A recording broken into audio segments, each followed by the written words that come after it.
Drug watch list sa mga barangay sa Dakbayan Salisay gi-review. 200 ka mga tigabitan sa illegal nga drugas sa 14 ka mga barangay sa syudad. Voluntaryong gipaubos sa recovery program karong bag-o lang. Adunay live report si Fame Marie Dumabok. Fem!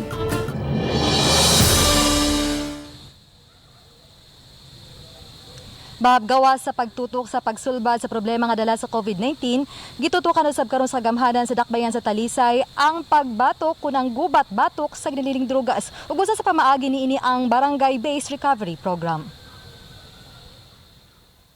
Kining 12 ka mga adik sa Lawaan 3, voluntaryo nga niduol sa barangay kay tinguha na nilang magbag-o. Sagad kanila dili lang manggamitay apan nalambigit na usab sa pagpamaligya. 19 ang pinakabata o 40 anyos ang pinakamagulang. Kay namduman nga sa yuning tuiga na sikop ang mag-amahang kanhi Chief Tanod ug SK Chairman sa maong barangay tungod sa giingong pagpamaligya sa grili nga drugas. Hinungdan nga usa ang barangay Lawaan 3 sa nanghingusog sa barangay-based recovery program nga gisugdan sa niaging buwan. Sa mga napaubo sa recovery program, usa ang nagpositibo sa paggamit sa illegal nga drugas atol sa gihimo nga kinalit nga drug test ganihang buntag. Ang atong kapulisan na sila mga drugless kinsa ilang na dito kutob sa atong mailan ato lang gid giawhag nga pwede mo apil sa atong programa dire mo voluntary surrender kay kung nagbag-o magi sila kay if ever nagbag-o sila nya di sila mo apil sa atong program front lang gyapon sila. So naagya po sila sa list. Ang atong program dito sa City Health Guild para man to sa mga voluntary yun yung kanang most of them are from plea bargain or kanang yung mga severe ba mga grabe-grabe yun.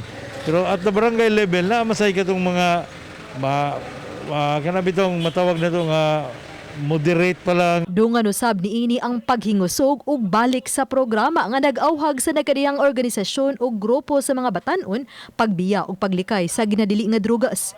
Ganihang buntag sa barangay Kansuhong gihimo ang pagkumit sa mga batan-on nga motabang batok illegal nga drugas kun kabataan kontra drugas ug terorismo. Ang batan-on sa kikidat mahimo siyang usa sa mga warriors nato or to encourage them na to support the program. Oplan Limpyo Talisay is a four-phase approach. Number 1 is the relentless drug operation. Number 2 is info dissemination to the community. 3 is the rehab program. And 4 is drug clearing. Kining illegal drugs use manggod usually ani ang vulnerable sector is the youth.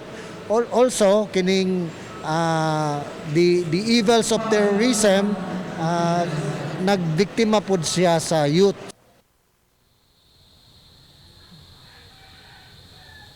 Bab, sa maong barangay-based recovery program, sagad gihimo by batch sud sa 4 ka bulan. Among programa usab tinguha niini aron adunay madeklarar nga barangay drug cleared sa maong Dakbayan sa Talisay.